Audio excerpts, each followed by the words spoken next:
Remember the ill-fated Disinformation Governance Board last year? They botched the launch, telling us only that they were doing some kind of information control with that world-class cringe Mary Poppins impressionist running it. The deserved public backlash led to the board's cancellation after only a few months in operation, while the White House just kept working with social media platforms to censor opinions they don't like anyway, hence the federal lawsuit about it, where judges have twice now told the Biden administration to stop it. And the Supreme Court is set to offer its own opinion any time now. Well, the fallout from the Disinfo board isn't over, and actually, neither is the discovery of how these people were planning to do exactly what they told us they were not: delete inconvenient opinions and information from the internet. Nina Jankowicz, the would-be Disinfo board chief, insisted at the time of the board's launch that this had nothing to do with policing speech or viewpoint. In fact, it had nothing to do with policing at all, because the board had no law enforcement authority, a point her boss, DHS Secretary Alejandro Mayorkas, made in her defense. And communicate those best practices to the operators, because the board does not have operational authority. But the public was unconvinced.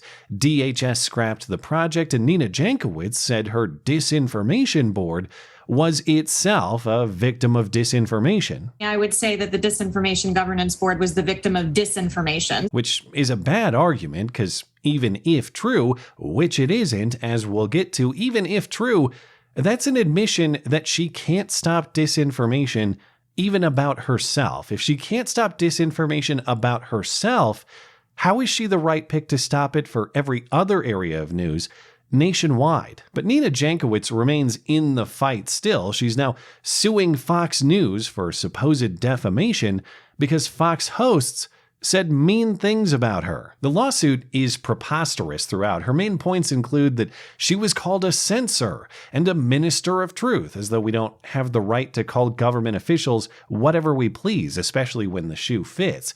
She says Fox speculated rather than reporting facts, as though we don't have a right to speculate either. And she makes absurdly picky, irrelevant points like Fox anchors said she was fired, when in fact she resigned, which is a lot like clarifying that the Titanic captain resigned too. He wasn't fired either, which of course doesn't really matter because the ship sank either way. Regardless, such minor distinctions of fact and matters of opinion about a government official are not actionable defamation anyway, and implicitly, she knows that, which is why her GoFundMe promotional video prominently features the pure desperation of a slideshow of some of the lamest supposed internet threats I have ever seen. I quickly started receiving violent threats as a result of this coverage.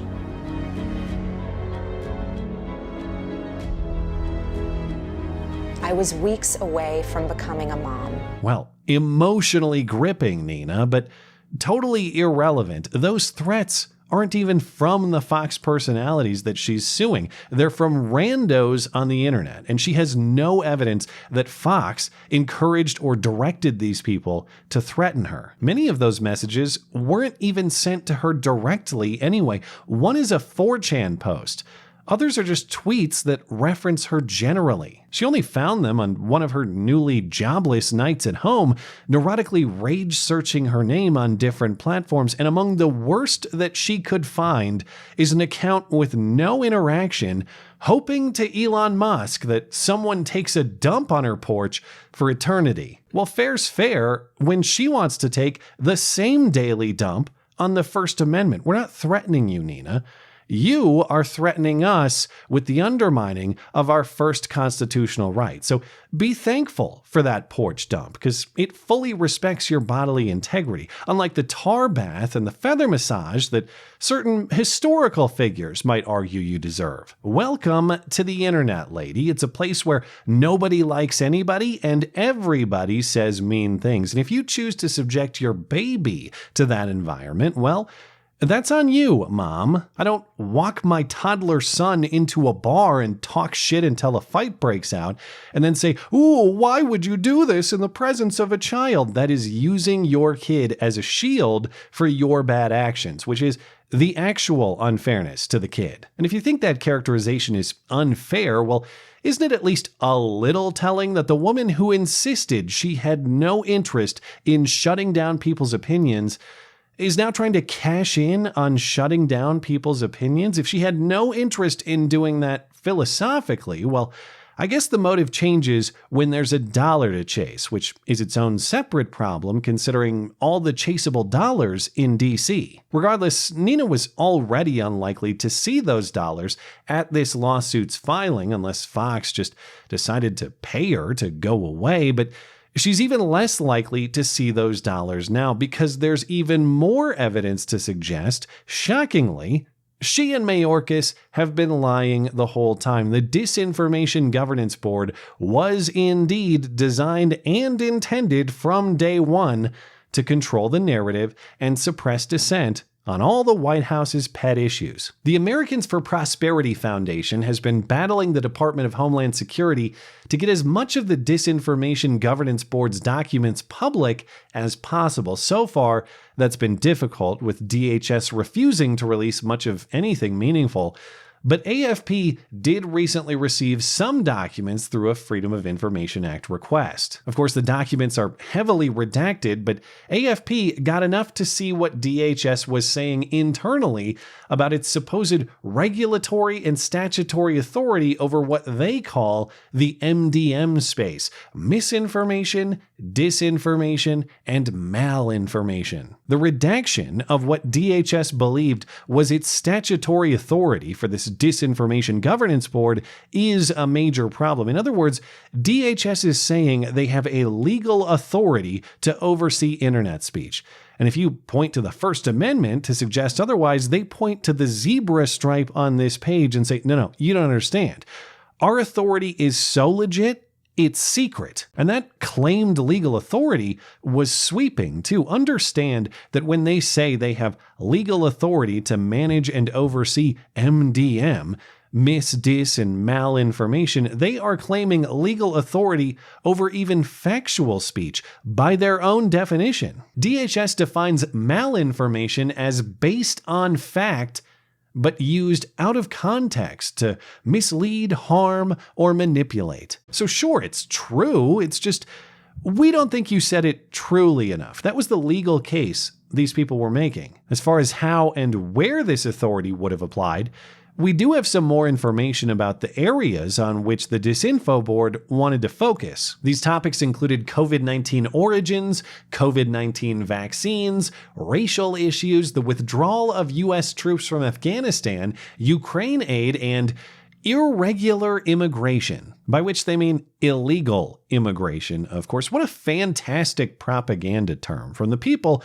who have no intent of propagandizing. It's not murder, it's just irregular butchery and marksmanship. It's not robbery, it's just irregular shopping. Even their terms are factually irregular, but that's the point. Because isn't it a coincidence that the focus areas for the Disinformation Governance Board just so happen to be all the greatest hits of government bullshit? If you made one of those 90s compilation CDs, now that's what I call propaganda, this would be the playlist. But it's not just that all the focus issues are Biden pet issues, though they are.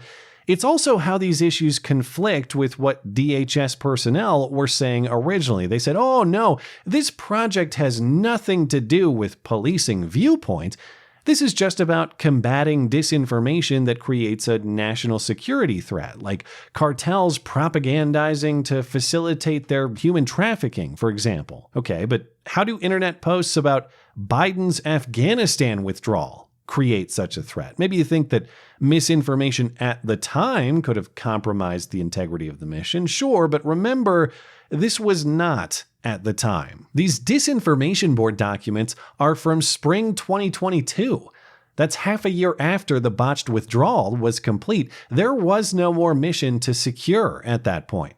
there was just a president to protect. At that point in time, there is no reason other than the political to try to control information about Biden's military strategy. And that lack of a clear security threat to police, in combination with the lack of transparency about it, creates an inescapable problem for these Disinfo board architects, because whatever they're doing, they are abusing the law. In redacting most of what they're releasing by Freedom of Information request, DHS is citing FOIA Exception 7E, which protects against the release of information that would disclose techniques or procedures for law enforcement investigations or prosecutions. But Nina Jankowicz and Alejandro Mayorkas said this was not a law enforcement organization. Plus, they're discussing oversight of topics that have expired as security matters, so either DHS is overstating its legal and policing authority, or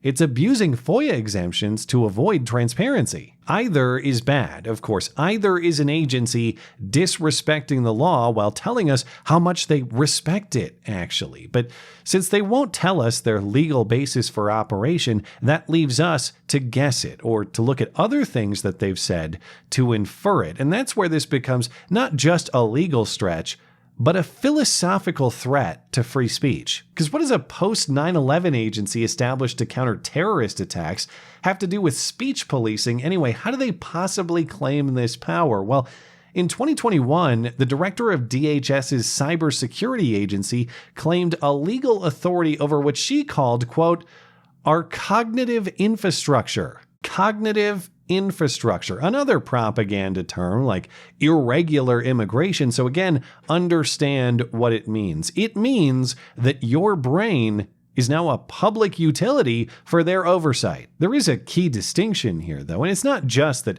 roads, bridges, and airports are physical and the intellectual space is abstract. It's the old Obama line, actually.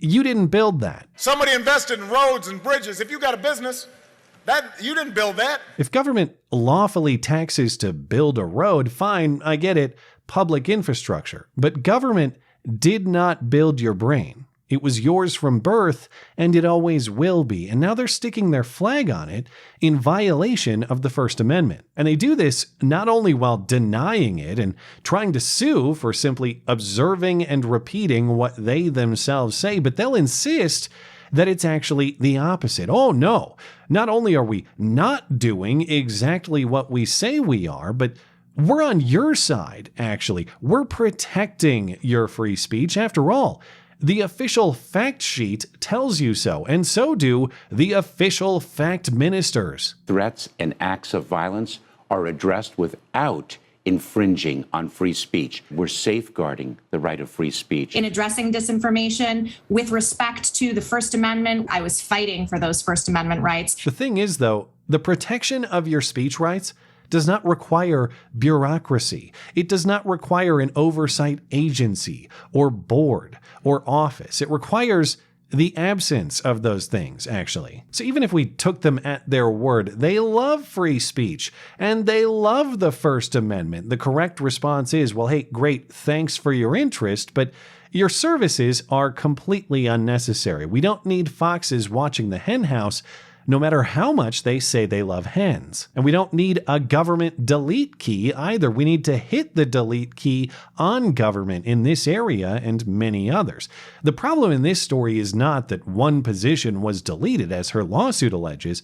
The problem is that Mayorkas and the rest of them still remain. But one fewer is still a win, as is the blueprint for success. At this rate, just a few tweets to Alejandro threatening a dump on his porch will have us back to near full constitutional integrity. Thanks as always for listening and for supporting this channel. Always appreciate that thoughtful discussion down below, and especially over on Gab. That is at ML Christiansen. You're always welcome to coming out and chat in my live streams. Those are linked down in the description. Looking forward to it. Goodbye.